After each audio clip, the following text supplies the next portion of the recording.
Hi everyone, I'm Keeping It Sketchy, and today I'm going to show you how I do rendering. So for this work, I was actually participating in a collab where we all draw Sanji from One Piece. So I decided to use that as an example to show you guys exactly how I do lighting to begin with. So of course, before anything, I start with my colors. This is very important when you keep in mind what you want, sort of like what the middle tone of your color is supposed to be. So for the fire, for example, when you think of fire, there's three main colors, at least in how I draw fire. It's yellow, orange, and red.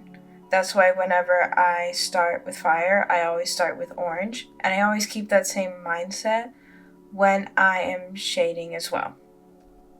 So for things like Sanji's cape, I end up not using something that's only white or something that's like really dark. You want to go for something that's a little bit more of an off-white, so when you start doing highlights later on, you can actually use those whites and slightly lighter colors to give more of a highlight to your piece. Now, I would usually do this when I'm dealing with my own characters or when I'm creating my own composition, but since I am drawing a character that already exists, of course, Sanji, I am just directly color picking from a reference image where I see that not much highlights or shadows is affecting the character themselves. I'm still using this knowledge to apply it to things that are usually pretty consistent throughout most human characters, which is the white teeth and the white eyes. So if you look at the color wheel, I am not actually using something that is pure white, but instead I'm using an off-white. Now, as for the gray background, this is more of a matter of preference, but when I am dealing with something that is very white, or I'm drawing something that's very light colored, I just prefer having like a mid-tone background to something like a medium tone gray, so that the character doesn't just drown out into a white background. It makes it a lot easier to see what's actually going on in the piece, so you don't miss those very important minute details. Now at this point, I'm just trying to get all of my colors accurate, making sure that everything is accurate to the outfit of this character by not only using this reference, but also putting up additional references on my other screen so I can make sure his entire outfit is shown accurately. So for those who are not very used to Clip Studio Paint or have very limited experience, I'm just adding a clipping layer, which is shown by the two squares, and when I pressed it, there's a little icon that turns blue. So that's just to make sure that everything stays on the cape layer rather than it going onto the skin layer. You may have also noticed I have a lot of different layers going on. I do this because it's actually easier for me to do shadows and lighting if I have most things separated in different layers, or at least things that are very close to each other.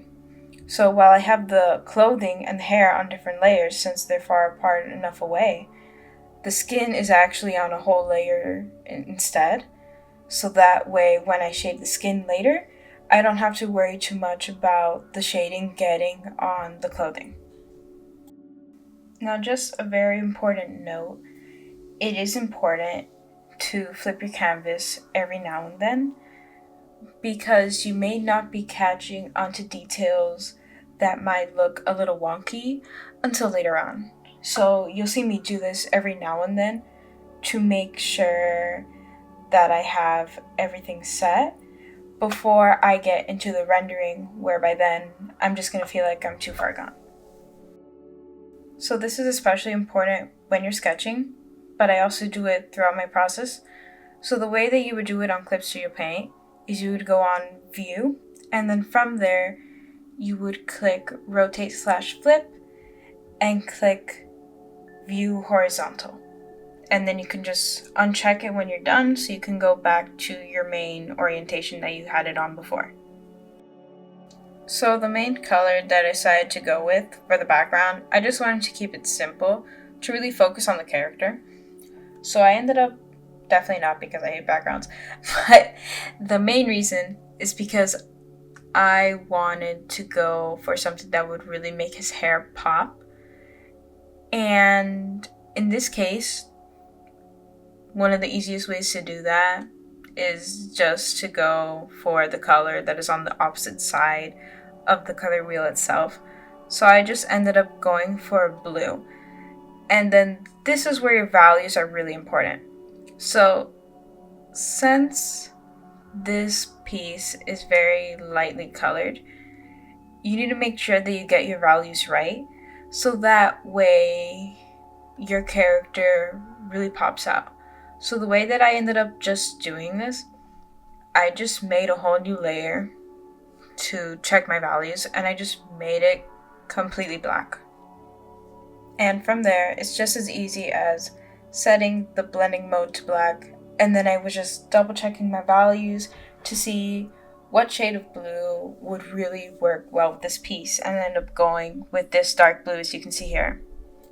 So one of the main ways that I actually go about blending is by using the round mixing brush, using very little amounts of paint when you look at the actual settings of the brush, since I like to go for a more painterly look. You can see me like experimenting with a different one, but pretty much for all of my pieces, I always end up going back to the round mixing brush since I really like the smooth feel that it gives to it, while I can also give it these sort of digital brush strokes that I can add on top of the piece, while also mixing my two colors together. In this case, sometimes more colors as well. There are still ways to achieve a similar effect, although it won't be exactly like this, but I have done it for my other pieces, especially before I use Clip Studio Paint, and even when I am using different types of software.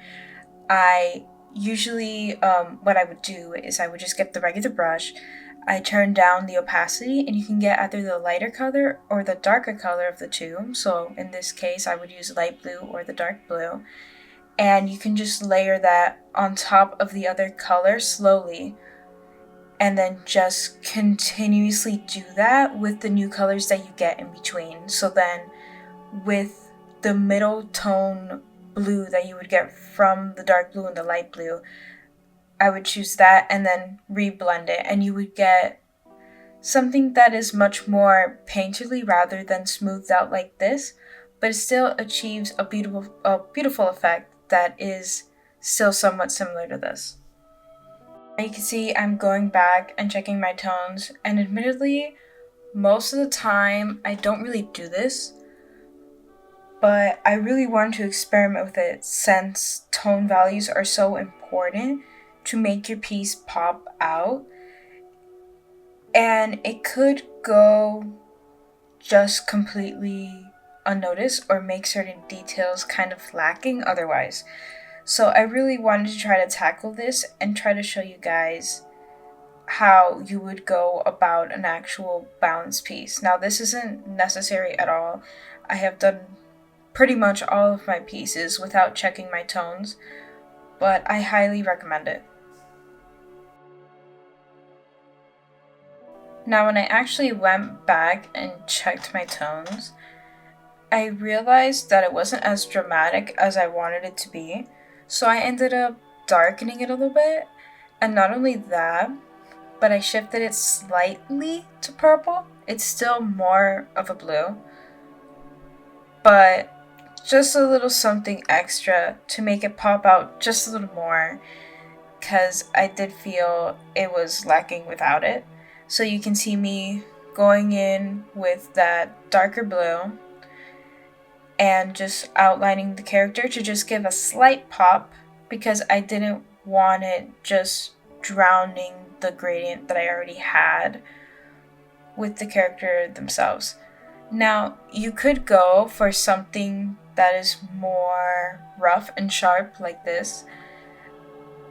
But I personally decided that I preferred if I had it blended out, at least for what I was going for this piece. So I just blended it out a little bit, and when I went back to check my tones, it just gave it a very slight pop, but I was really happy how it was accentuating the character, and I was just coloring while I had that tone layer on to make it just slightly darker in the areas that needed it the most, while also adjusting the opacity and playing with different blending layers to make it look the way I wanted it to.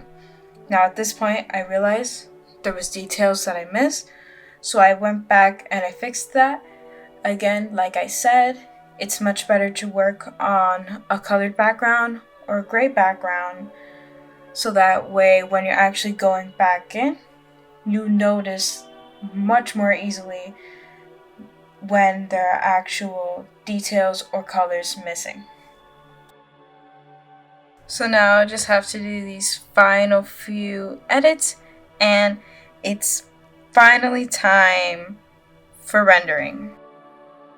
So the first thing that I'm doing here is just picking up the color that was on the cape, and the way I make a shadow is most of the time I use blues as my shadows and reds as my highlights.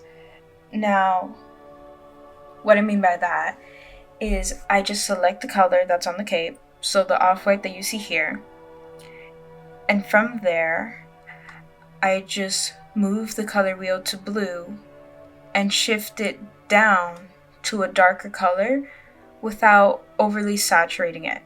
I will saturate it slightly, but not enough that it reads fully as a blue.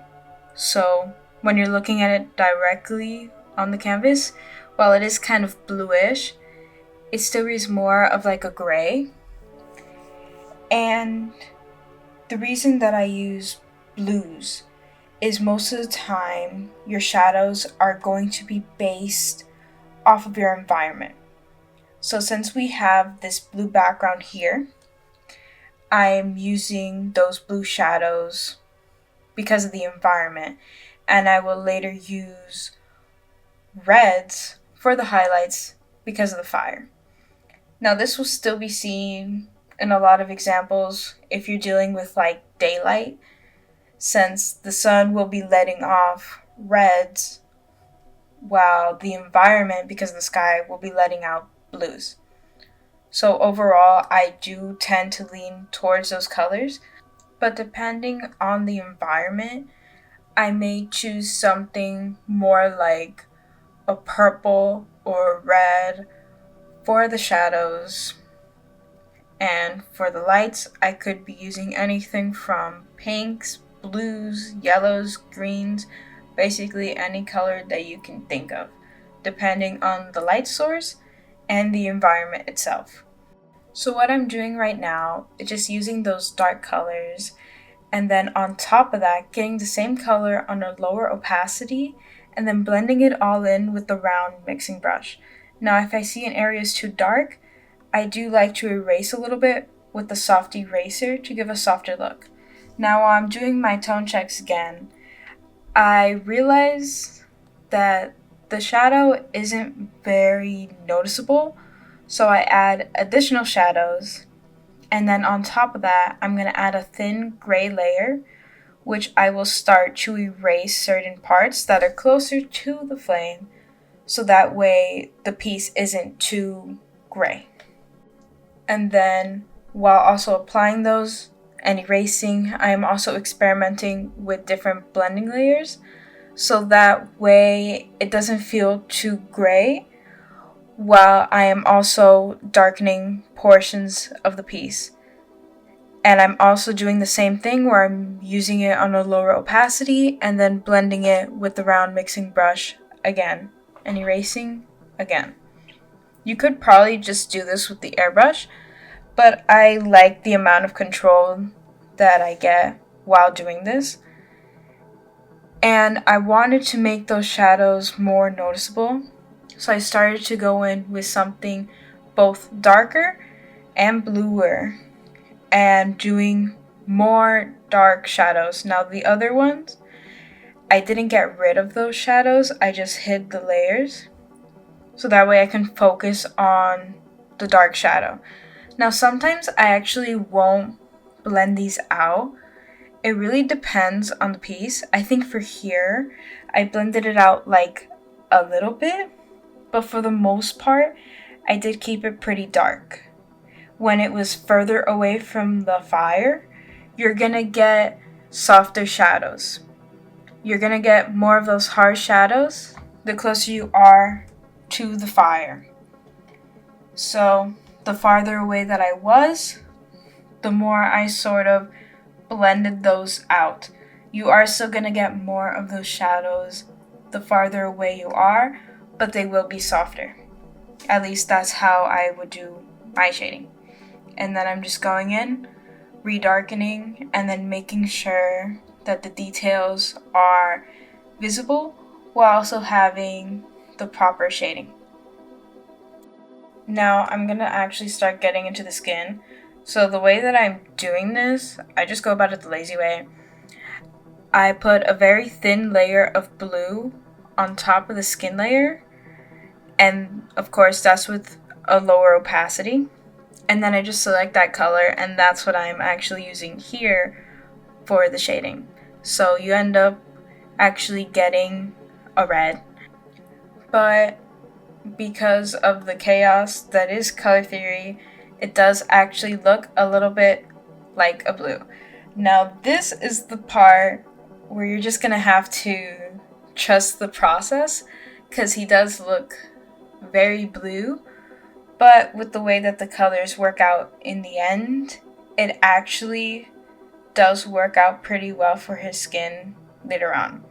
So I add a slight touch of something slightly more red than the color I was working with before to make it slightly more warm, since we are dealing with fire here. And I also put a faint red layer on top, since I did find it just a little bit more blue than I was expecting.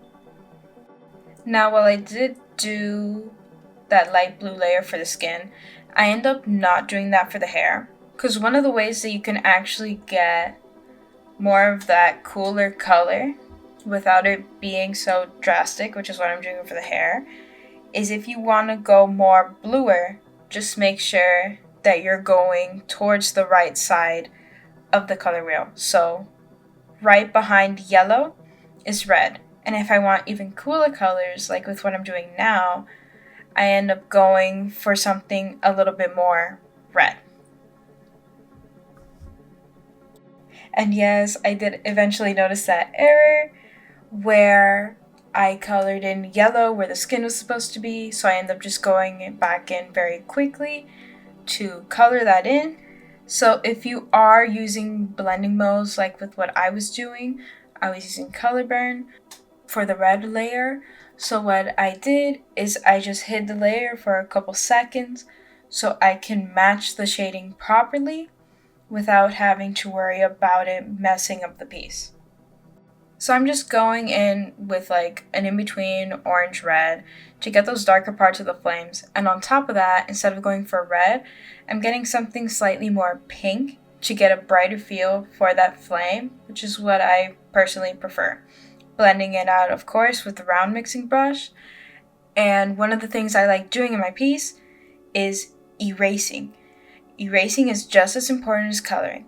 So to get that brightness back of the orange, I'm actually just going back and erasing a little bit of that to get those sharper looking flames without the need to reintroduce that color for no reason.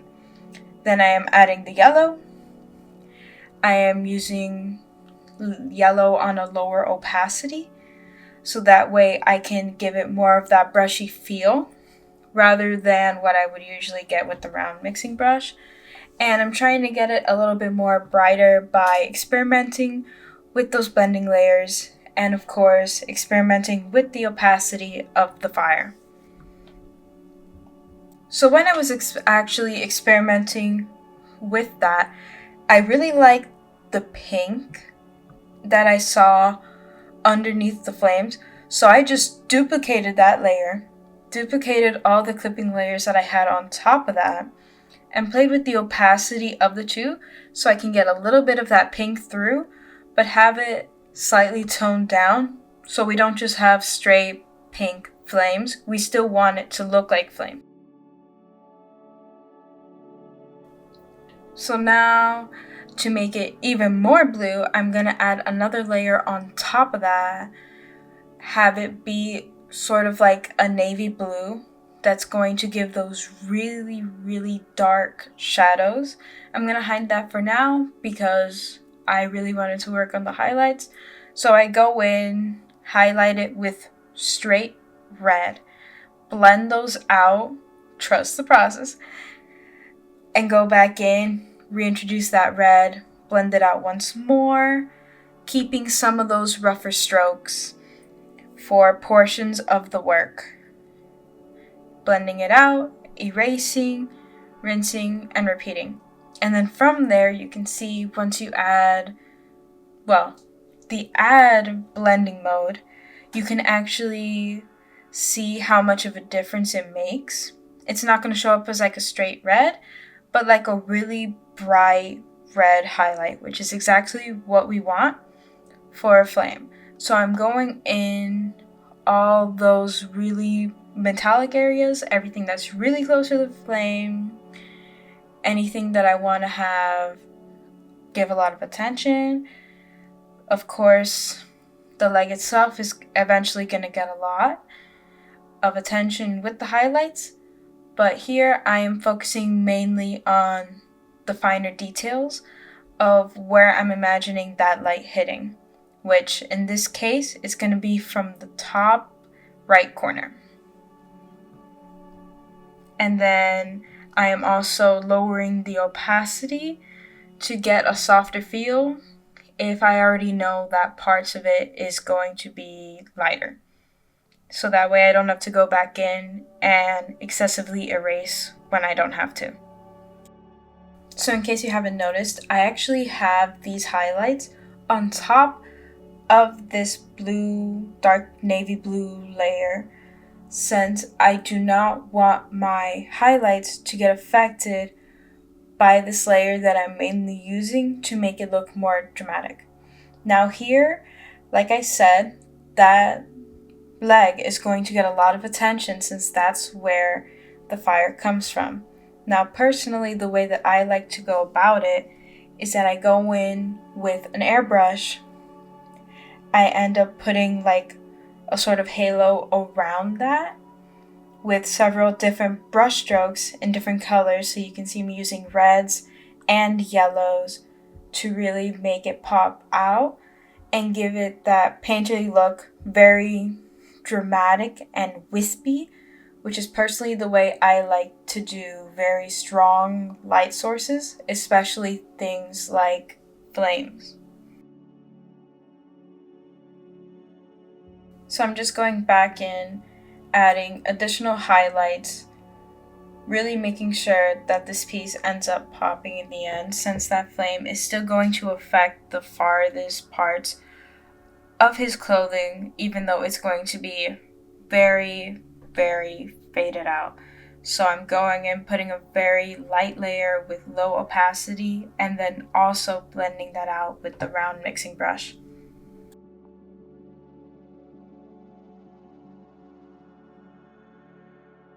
So then, of course, the next part is just making that flame as dramatic as possible, since that is going to be the focal point of this drawing. So I'm going back in, adding more yellow to make it even brighter, and adding different layers of glow. So I can go back in with some yellow to brighten up the places that get hit the most with light.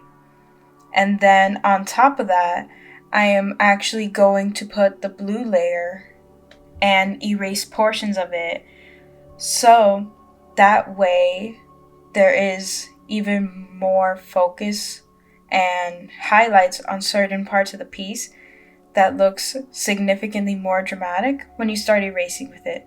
Like I said, erasing is just as important as coloring, and I really show that throughout my process.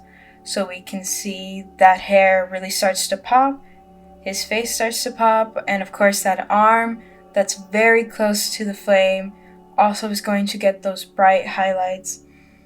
And for the farther portions, I am also erasing so they don't get ignored, but they are going to be much more faded out, which is where that round mixing brush comes in again, so I can blend out those farther areas of his clothing. And then I'm just going back in, making those flames a little bit more dramatic, reintroducing more yellow, blending it out, and of course erasing some portions. And then from there, I'm pretty much done, and I just go ahead, check my tones, finish off with a little bit of white, and then just like that, we're done. So that's how I go about my rendering. So thank you all for watching. I'm going to show a quick time lapse of the full process, and I hope you enjoyed the video, and if you enjoyed it, please subscribe.